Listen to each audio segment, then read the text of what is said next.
Good? Yep. Check at the 10-minute mark. No, I deleted some stuff off. It did. Okay, that's what that was. All right. So now, boom.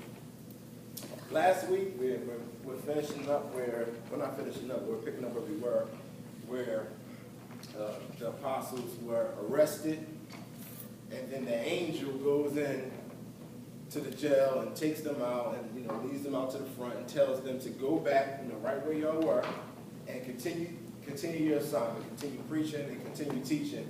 Go back into the temple and teach. So that while they're in the temple teaching, the people who got them arrested looking for them, like, well, send to the jail to bring them to us because we still got to talk to them. And when they send some, as they're talking about that, somebody comes to them and says, I don't know what happened to them. They was in the jail, but they're not in the jail. And this is where we find ourselves in verse 23 saying, the prison truly found we shut with all safety, and the keepers standing without before the doors. But when we had opened, we found no man. So they come and they letting them know everything was locked down. And this is kind of similar to Jesus' rising. Everything was locked down in the jail. The doors weren't open. Not only was everything locked down, the doors weren't open, but the guards were there in front of their doors. But when we opened the doors, there was nobody on the inside. And this shows us that God can position you no matter who's already there. No matter who might think that they're blocking you, no matter who might think that they're in your way, God can position you while they still where they are. He didn't need to be like, you watch one of these like Mission Impossible type movies where they like waiting for the security guard to move before they go in and sneak and get you out. But the angel of the Lord just comes in and says, I don't care who's here. When the supernatural begins to take place, it doesn't matter if the doors are locked. It doesn't matter if the prison is shut up. It doesn't matter if it's guards that are trying to keep you. Nobody can keep you once I freed you. And this goes back for probably a couple of years, and I'm going to start teaching about the, captivity not being real.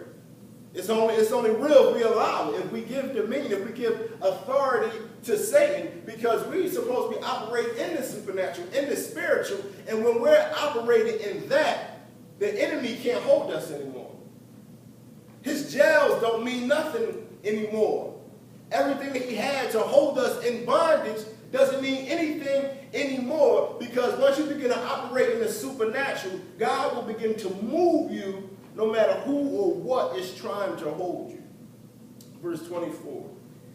Now, when the high priest and the captain of the temple and the chief priest heard these things, they doubted of them whereunto this would grow.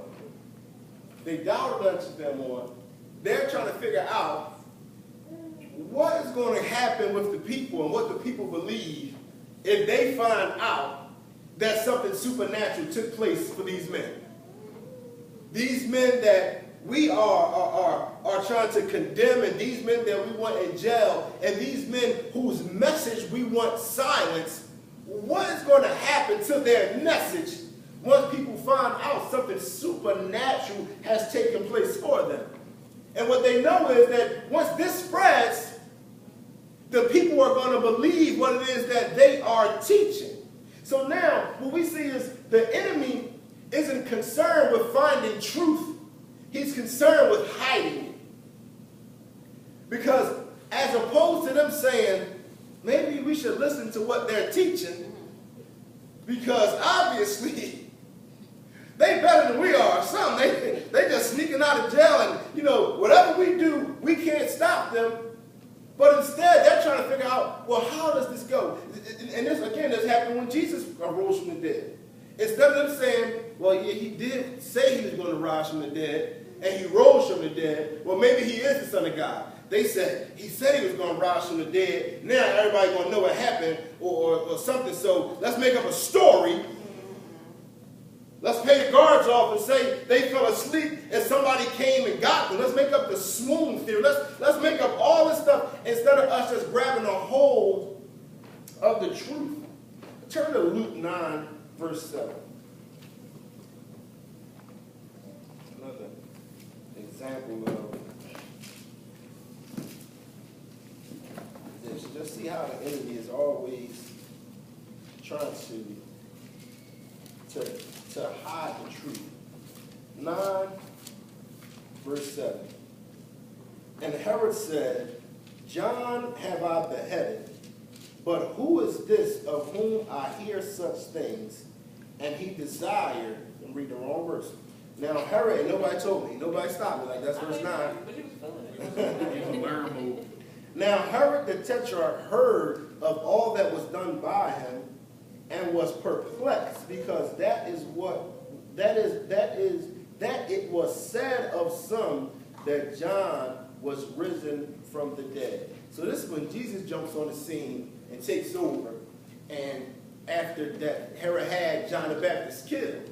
So now he's hearing about everything that Jesus is doing, and he's perplexed. It's the same word here when they talk about they doubted within themselves. He has an issue with what's going on, and as opposed to allowing his life to line up with the truth, he has a problem with the truth. And the enemy, we know the enemy got a problem with the truth because the text tells us that he was a liar from the beginning. So, because he told the angels, I got something better than God got. you know you was a liar. How? You got created by him. So the enemy is always trying to hide the truth, and he wants to hide the truth of his supernatural teachings. Because if he can get you to not believe in the power that God has for you, or that God has ordained for you, or the power that God has put inside of you, if you can't grab a hold that greater is he that is in you than he that is in the world, then he can do whatever he wants to you. Because you don't even feel like you deserve the blessings of God. You don't feel like you deserve to be delivered. You don't feel like you deserve to be set free. You feel like, well, I'm a sinful person. This is my lot, and I'm gonna have to. How you say that?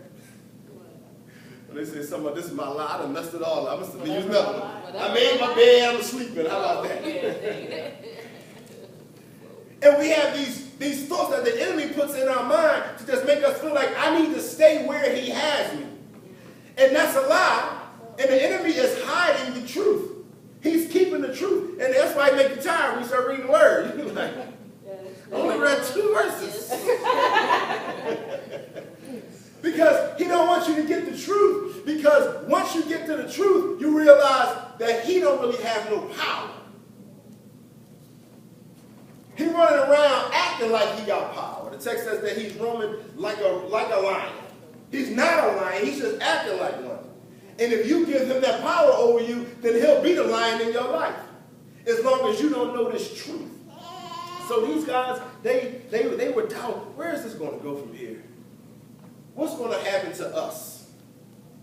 That's what it's really about. Because we are the religious leaders. We are the pillars of our community. Everybody comes to us. Everybody follows us. Everybody wants to hear our teaching. Everybody is our follower. Now, if they start talking about the supernatural stuff, what's going to happen to us? Verse 25.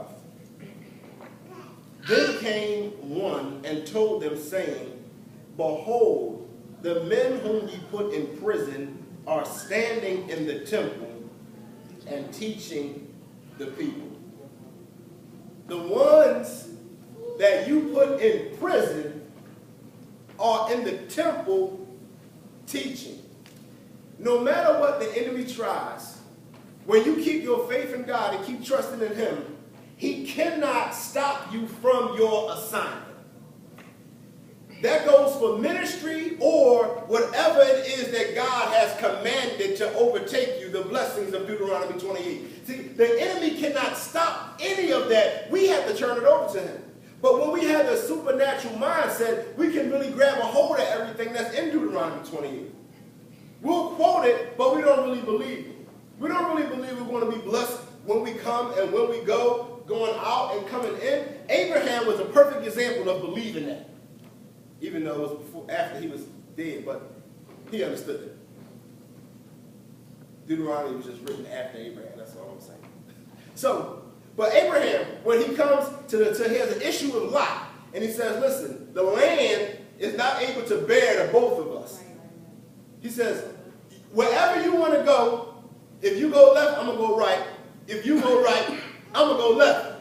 Reason being, I don't have to survey land because wherever I go is going to be blessed. Now, Lot didn't understand that, so he looked and he saw, the text says that in Sodom and Gomorrah, the land looked good. So what he was surveying with his natural eye ended up causing him some trouble. But Abraham understood that the blessing of God is on me. It's not on the place. So can that be put towards, like, say, someone wants to know what their purpose is, and they want God to tell them specifically, what should my career be? What school should I go to? You know how people get into like the details. And so I think about that scripture and saying, step out and do something, and I'm going to bless it. Well, whenever I talk about purpose, the one thing I always teach is start doing something. Yeah, if God wants If you don't know what your purpose is in the church, join an open ministry. You know, I mean, just do something. And as you begin to do stuff, God will begin to lead your path. And God will begin to direct it. And God will begin to speak to you and let you know, what it is that you should be doing. Now, we can, step all the way outside of God's will and, that not be blessed. It's not a, an unconditional thing where I know that, whatever I do is just going to be blessed. We do need to be inside the will of God. But it comes with prayer and reading his word, because God will begin to speak and show you. Something will continually come up over and over again, and then you'll be like, all right, okay, maybe I got to go ahead and do that. This is the 10th time this hour somebody has talked to me about such and such. That must be God speaking to me, So, as concerning purpose, allow God to lead, but step out, But when that blessing is on you, as you're going, God is going to bless what you're doing until he shows you, all right, now it's time for you to move somewhere else. The problem comes when God tells you to move and you still try to stay there. That's when the blessing that was on you and the blessing of what you were doing is going to stop, because it's time for you to go to the next place. But we get so comfortable where we are that we begin to fight God. I want to stay. I want to stay where I'm at. I don't want to go to this new place. It was fine here. The blessing was on me here. But that doesn't mean that we got to, should continually stay outside of the will of God. So when it comes to purpose, pray, and read your word. Read your word. Because the more you read your word, you're going to notice what you see in the word. Everybody's not going to see the word the way I see the word, because I see the word according to my giftedness and according to my calling. Now, like I read the Song of Solomon, which they say is poetical. I don't know nothing about poems. If they read the Song of Solomon, they're poets. So they'll read the poeticalness of the book. What'd you say? I was trying to figure out poetical was a word. No, I just made that word up. I just made that word up. Add that, Alexis. Yeah, so according to their giftedness, if they get in that book, they'll be able to get it, and they'll be able to understand it differently than I would. But as we read the text and see how we get it, that's how we'll see what we're purposed to do. Because say, you have the gift of compassion. When you read the text, you'll see all compassion in the text. Whereas I might just see some strict theological stuff, because that's, what God calls me to understand the word differently. Neither one of us are wrong, we're just different. So when you read in the text, if you just keep saying compassion and everything, and like everything you talk about, I see the compassion in this. It's like, well, that's what you need to be operating in, so. But it's no, set way. It's just, you got to be in a relationship with God. Where were we? All right, so those who you put in prison. The thing is, everybody knows where the enemy had you. Everybody knows, because bad news travels. So everybody knows your struggle if it came out just a little bit. So through believing in the supernatural, God is going to free you in order to show people who he is. So everybody knew that they got locked up, because they got locked up in a public place. Everybody saw them. Just after they did a miracle and healed the man, and all the people came around. Everybody knew that were in jail. So God freed them so that would empower the message that they was teaching. Now, the text doesn't tell us what they taught when they went to the temple. But I would believe they started off with, y'all know we was locked up yesterday, but an angel came and released us. How much more do you think people are going to believe, especially if they saw them locked up? They know they were bound. They know that the chief priests and the captains wasn't going to just let them go. So how are you here? What they're saying must be true. So God will begin to deliver us through our faith in him and through our understanding and believing in the supernatural in order for him to show other people who he is. David said, Lord, he was stressed out. He said, Lord, the dust can't praise you.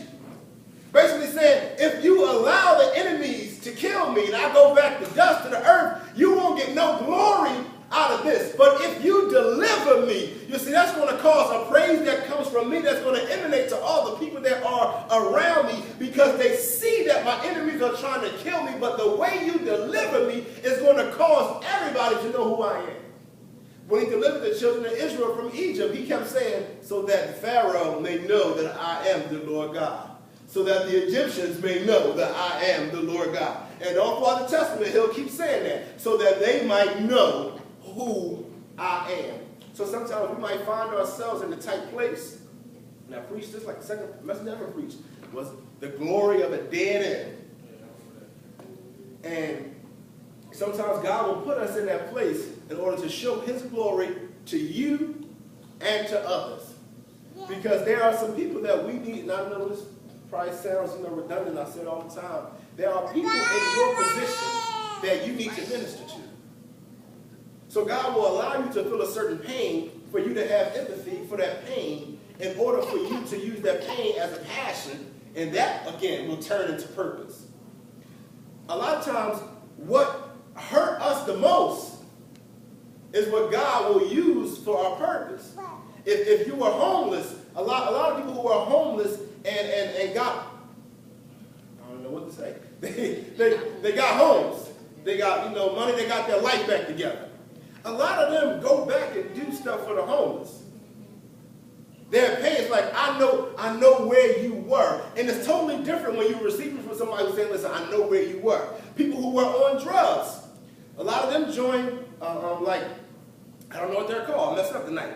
Whatever those places are, and they become like sponsors and stuff.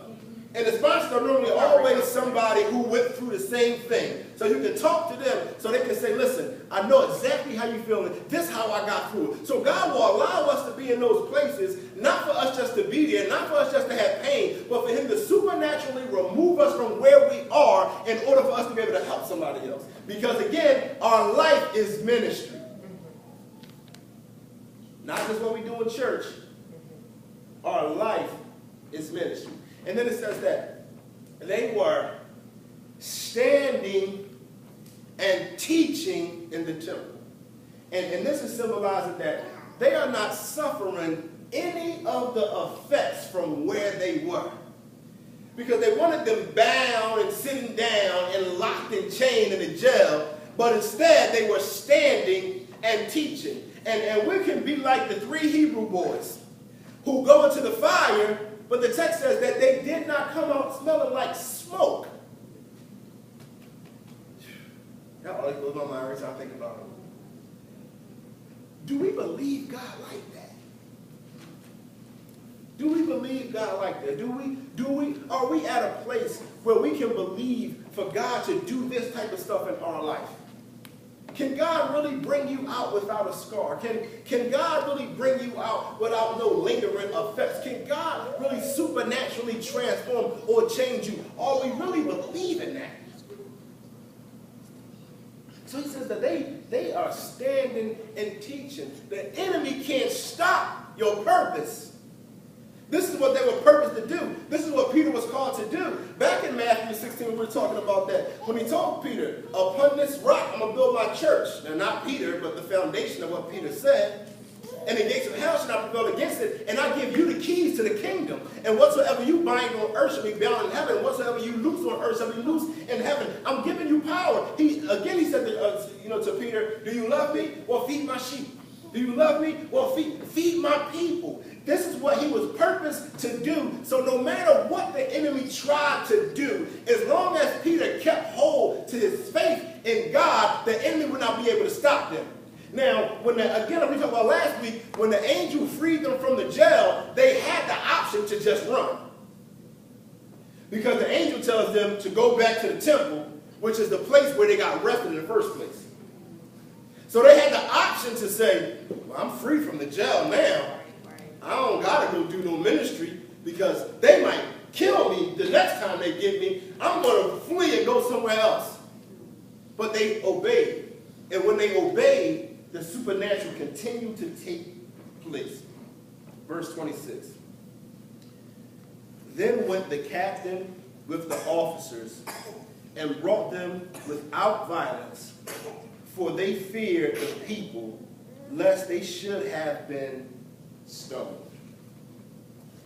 They went to the temple where they were teaching at, and remember, teaching, didasco, to shape the will of the pupil. So they was in there shaping the people's will. This is what I'm trying to do here, is shape our will. Starting with mine, because I need to believe more, and I daily pray, Lord, help my unbelief. So they were shaping the will of the people. So now, they say, they went and got them without violence because they were fearful that the people might kill them. You had a question? Yeah. Go ahead. I'm thinking about this, like, they said they were feared of being stoned. And did they recognize that what they were afraid of, the people that they were going to get, were not afraid of that? Like, they weren't fearful of being hurt anymore. They weren't fearful of anybody causing them harm because the angel of the Lord, told them to go back to the temple. But I'm coming to get you, and I'm in fear that somebody's going to stone me from coming to get you. And it's crazy. That's what we get right. That's what we're dealing with right here, right now. Because of how they begin to shape the people's will. So now, the people who they are in fear of, thinking that they would stone them, were more than likely the same people who was yelling, "Crucify Jesus." Yeah. It's the same temple. It's the same people following the same priests. So more than likely, these were the same people who were yelling, "Crucify him," but because their belief has begun to get shifted, now the enemy is scared that they're going to get killed.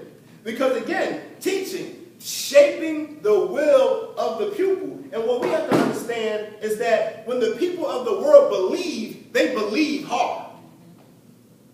All you got to do is tweet one thing. It'll get if it sounds good enough, yes, they'll retweet it over. Oh my God, I can't believe this happened. I can't believe they did this. And everybody's talking about it and believe that nobody investigated anything, but they grabbed a hold of it. So we just have to be the ones shaping their will. We got to be the ones that's teaching the truth of God to begin to shape them so they can turn on the enemy. Because right now they're on the enemy's side and they'll be able to crucify us. But if we just stand up and use our gifts, we will begin to shape their minds and cause them to turn on the enemy. But first things first, we need to shape ours. And we talked last week about zeal, about how the chief priest that rose up in indignation or zeal, a energy for arresting them, and they had this high level of zeal to try to stop the message. And the question was posed: do you have more zeal for the power of God or receiving the power of God in your life than they have to try to stop you? So now, as I'm talking about increasing I'm shaping their will to the supernatural thing, we got to really look at ourselves. Are we really receiving this? Are we really getting this? Do we leave this place and really begin to believe in the supernatural? Are we still speaking to the light, Shakira? I do. They change. So now, is your zeal increasing? Is your zeal for the supernatural increasing? Is every day are you having the thoughts in your mind that you're looking forward to something supernatural happening? That you're not just trying to reason everything, and everything is not about logic, and I'm just going to do this the way everybody said do this, and we got a business plan for our life, and we know how we're going to market this, and we know where we're going to do it, and we're going to do it every way that the world says. Or are we believing that God can supernaturally do something in our life? Do we believe it? Or will God use us to do something supernatural? We talked about, I think, chapter 3 or 4, do we look forward to the opportunities to do something supernatural? Now, I know it's scary, and that's because the enemies mess with our mind. So we might not, you're going to be healed. But God spoke to me and says, how are you going to see the supernatural if you won't even at least pray for the people? I read a book by Mahesh Chavda, which is The Hidden Power of Healing Prayer. And he talks about that's how I just started. I said, I just started praying. I'm praying for people. And as I'm praying for people, I'm starting to see healing take place. And this is how I began to find that this was my gift, to be an international healer. I really want to meet some of these books I read. Like, you touch me. So he says, this is what we just start doing. We just start praying. Him and his wife, we just start praying for people, and we start to see that healing take place, which begins to increase our faith, which put us in a place where now we just lay our hands on somebody. I watched Benny Hinn once. He says, it's never a thought in my mind that if I lay my hands on somebody, they won't be healed. He said, that thought don't even cross my mind. That's the way his faith is set up. Now, we might not be there yet, but we can get there. Just start praying. Just start praying. So now, look at this. It says that they brought them without violence. Now, when we're not operating in the supernatural, the enemy can do whatever he wants, however he wants to us. But once you get in tune, he begins to change his approach because he's scared. Just like you were saying. Now they're going to get them, but they're going to get them with fear. Any other time would have been beating them and all this stuff, but now they're like, would you guys mind to come talk to the Sanhedrin? Because they want to talk to you. I'm not raising my voice. I'm not raising my voice. No, I'm not. We're quiet. But they want to talk to you. Can you please come, or they're going to kill us? See, once you get in tune with that supernatural, the enemy can't do what he used to do to you. Because for one, you got knowledge. Before, he was doing stuff because we were allowing it. Because we felt like we didn't have dominion in this area of our life, or God is not concerned. Some people say, God's not concerned with all the details of your life. Yes, he is. Why wouldn't he be? If Jesus said, the Father knows how many hairs are on your head, how much more details? He don't even need to know that. Yes. Like, what you going to tell me? When I'm going to go bald? Like, what's going on about that? But that shows us that he is into all the details of our life. He wants to be a part of every area in our life. And when we put him in every area of our life, that's when we'll begin to see change. But too often do we compartmentalize God. God is only for church. This is when I do my God stuff, and then when I leave here, it's regular life. It's church, it's life. When church is supposed to be life. The church is the people. The church is the lifestyle. Before they was called Christians, they were just called followers of the way. This is just the way that they lived. They had whole communities of just believers, and this was their way of life. And once we begin to put God in every area of our life, we'll begin to see God in every area of our life. But when we don't have God in certain areas, guess who we're going to see? Guess who's going to be the king of that area if God is not the king? Guess who's going to have control of that area if God don't got control? Guess who's going to be on the pedestal in that area if God is not on the pedestal? But when we get in tune with that supernatural, we begin to place God and plead the blood of Christ and anoint everything in our house, anoint the doorposts, and we begin to speak the word over every situation. We begin to pray over everything that happens, everything that we think. We begin to put God over everything, and then we begin to see God moving in every area of our life. I'm not going to get through this. Let's see. 15 minutes, 14 minutes. So now, again, boom. They were fearful. Oh, I love this. Paul tells us that God has not given us a spirit of fear. Jesus told Jairus, don't fear, only believe. David says, the Lord is the strength of my life.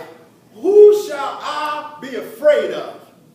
All of this letting us know that we don't need to have any fear. Now, we were created with dominion. The fall of man and the entrance of sin into this world brought us fear, but Jesus being risen from the dead brought us back to dominion.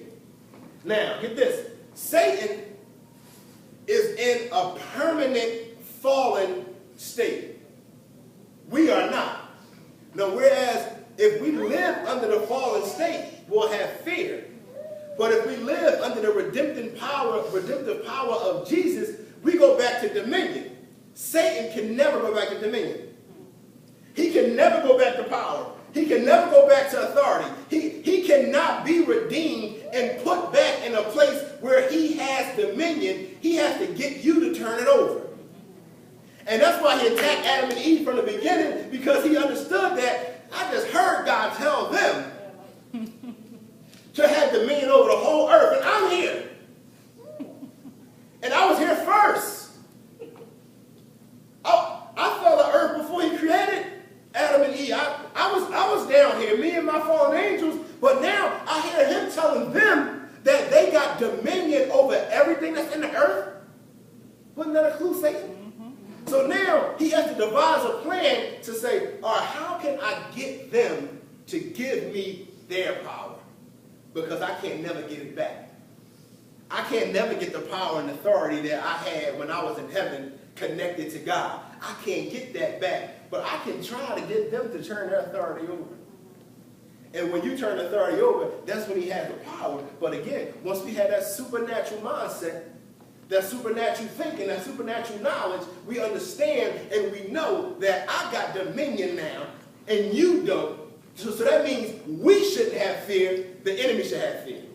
James says, resist the devil and he will flee.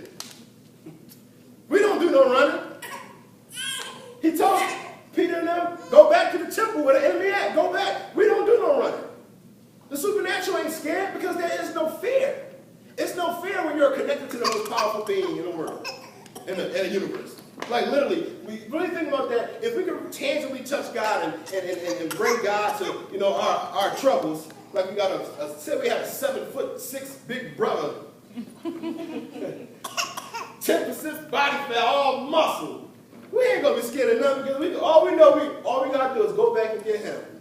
And people ain't even gonna want to bother me because I know if I mess with him, I gotta deal with this giant. Understand that connection that we have. Verse 27.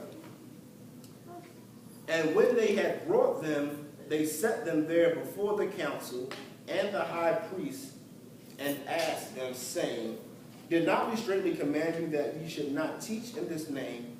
And behold, ye have filled Jerusalem with your doctrine, and intend to bring this man's blood upon us.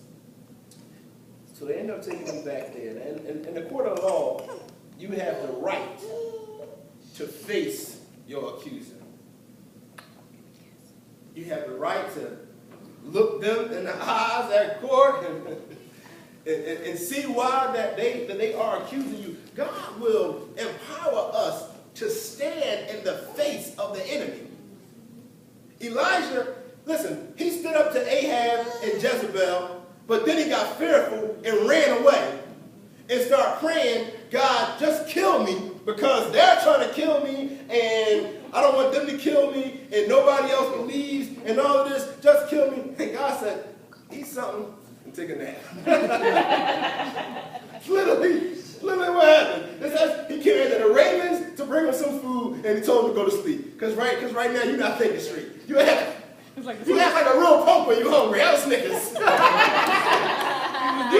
You're not acting in the supernatural when you're hungry, man. Have a Snickers, man. Take a nap. He just got finished killing 400 prophets. Just got finished making it rain after he told the sky not to rain. He just got finished operating in this power, but then he began to flee. And this is what God said, I will put you right back in the face of your enemies so you can show them that you got authority. So you can show them that you got power, and so that you can show them that I got this. But that reminds me of I'm preparing the table in front of your enemy. You gotta show up. Come on. What are you preparing the table for if you don't show up? We got Verse 28, saying, did not we straightly command you that you should not teach in this name? And behold, ye have filled Jerusalem with your doctrine and intend to bring this man's blood upon us. Last week we talked about the word and the life, the hypology. I mean, the words cannot be separated, so they're literally the same thing. So now their goal here, the Sadducees, is to stop the word, but the thing is, the word can't come back void. So they begin to even acknowledge and testify to the power of what they did. They says to them, behold, you have filled Jerusalem with this doctrine. You have filled, we're trying to get you to stop teaching this supernatural stuff because you have filled Jerusalem with this doctrine, which in turn would mean we lose power. They were on a power trip. That's why they wouldn't. See, John was the opposite. John said, listen, I got to decrease so he can increase. They were saying, no, he needs to decrease so I can increase.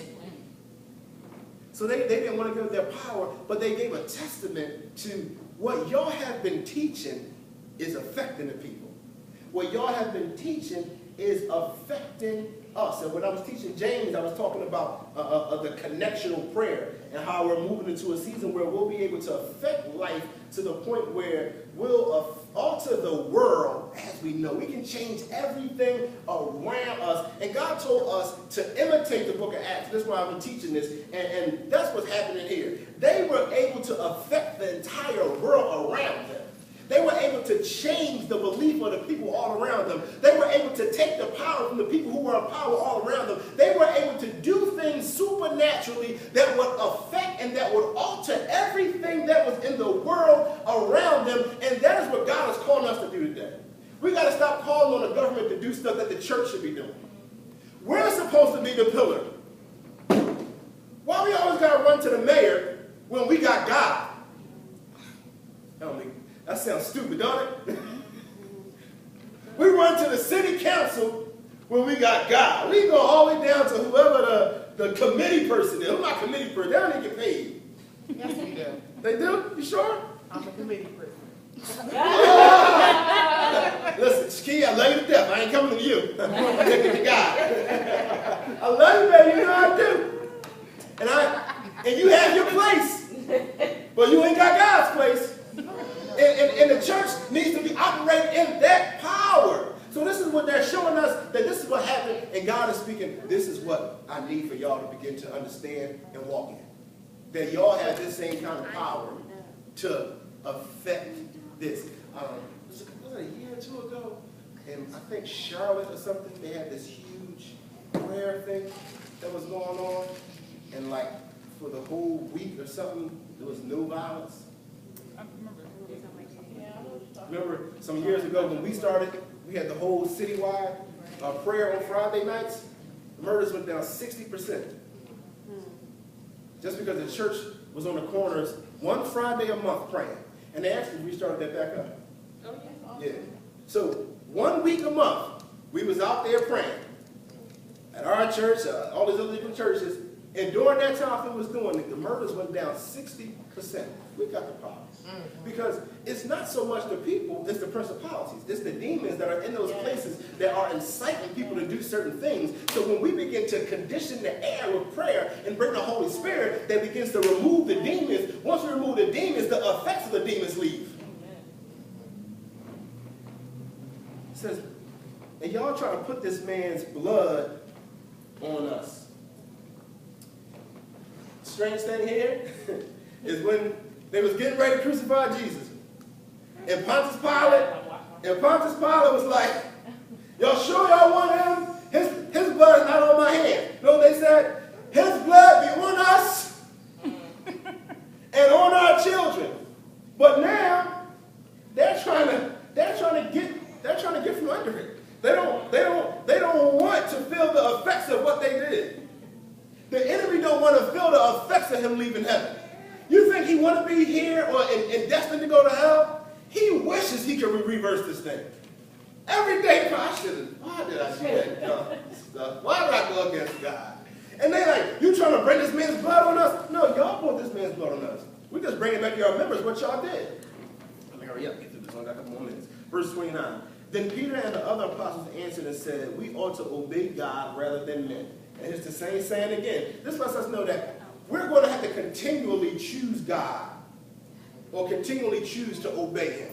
Because this comes up more than once. Their message is trying to get quenched, and they keep saying, we're going to obey God rather than men. So in every area of your life, we got to get to the point where we're believing God over men. We're believing what the Word says over what the world says. We're believing what's spiritual over what's natural. So every time we encounter something that's trying to quench the Word in our life, because that's what's always going on, they're trying to quench the Word. So they always say, am I going to obey you or am I going to obey God? So there's going to be so many instances in your life where they're trying to quench the Word that's in you. Because it's not about you. They're trying to quench what God has put inside of you. And when you get to that place, you got to remember to choose God. I'm not going to choose what y'all say because you telling me that this is not going to work. Joseph had to hold on to the vision that he gave, that God gave him. I can't allow y'all to tell me I can't be this. David, he got anointed king. The next day is what happened with David and Goliath. And his brothers, who watched him get anointed, is telling him, what you doing here? Go back and play with the sheep. Or tend the sheep. They're not even recognizing him as king, even though they just watched him the day before. They just watched Samuel come, anoint him, and say, this is the new king right now. But his brothers, they feel some kind of way. First of all, you baby. You're younger than me. I should have been king before you. And they would say anything to bother him, but David stayed because of his faith in God. And he chose God. And he ended up in the palace right after that. Because after he killed Goliath, Saul was like, I need to have this God with me. Okay. Then Peter and the other apostles. All right, boom. So I'm looking at this. This is Peter and all the other apostles. They said, whatever. And I see this over and over. And like Peter and the apostles or so-and-so and so-and-so. And they said this long oration. And I'm like, are they saying this in unison? But God said no. It's just that in the supernatural, you all have to be on one accord. So when one speak, we all speak. When one lay hands, we all lay hands. When one got faith, we all got faith. When one believed, we all believe. When one is stepping out into their vision, we all step out into that vision with them. Because in the supernatural, we understand this thing ain't about us. We just allowing God to operate, allowing God to use us, allowing God to move in us, or helping us to move in somebody else's life. Because whatever your vision is, I can help your vision come to pass. Because in the supernatural, all we're doing is building the vision that God gave you. If I build your vision, Latifah, I'm not literally building your vision. I'm building a vision for God. Now, as though we are friends and I will help you, but that wouldn't be the real reason why I get behind some ministry stuff. Some ministry stuff, I'm doing that because this is God. And this is what's going on. Listen, one person probably spoke, but they all stand there in agreement. Because he spoke and said, who we going to obey? God or man? And they probably stand there like, who y'all think what you see? We stand here in unison. We stand here in power because when you come together, like the Tower of Babel, what God said about them, because the people are one, of one mind, and of one speech, that nothing shall be restrained from them that they imagine to do. Once we get on that kind of one accord, and again, that's what happened at Pentecost. Because what they lost at Pentecost, they lost the language. The languages were scattered. But once they got to Pentecost, the languages came back together. And everybody said, how come we can hear in our own language when they speak in another language, but I hear it in my language? That's because what they lost in the Tower of Babel, you got back in the supernatural. So whatever we lost in the natural, whatever we lost, that's because we're fallen. Whatever we lost because of sin, we get back in the supernatural. And the power that they had, they said they was going to build a building something to reach to heaven, and God didn't say they can't do that. God said they're going to be able to do it. That same power. So he stopped it by sowing discord, but that same power that they had was given back to us at Pentecost. So why are we not living in it? Last two verses, then we're going to be done. The God of our fathers raised up Jesus, whom ye slew and hanged on a tree. Him hath God exalted with his right hand to be a prince and savior, for to give repentance to Israel and forgiveness of sins. And I love Peter. He brings this home here. Put Jesus on the cross. The Jesus that y'all slew and hung on a tree, it was him that crucified Jesus, that dead Jesus, that Jesus that y'all scourged, that Jesus that y'all spit on, him. That's who God glorified. That's who's sitting at the right hand. That's who has came and died for your sins. That's who it was. Now, don't think about the Jesus that was the carpenter, the Jesus that was the preacher. I need y'all to remember the cross. He took them right back to the cross. Remember what happened on the cross. He nailed everything to it and took all of the mess in the grave.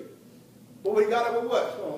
All power. He got it with all. Early Sunday morning. He got it with all power. And when he ascended into heaven, he gave gifts to men.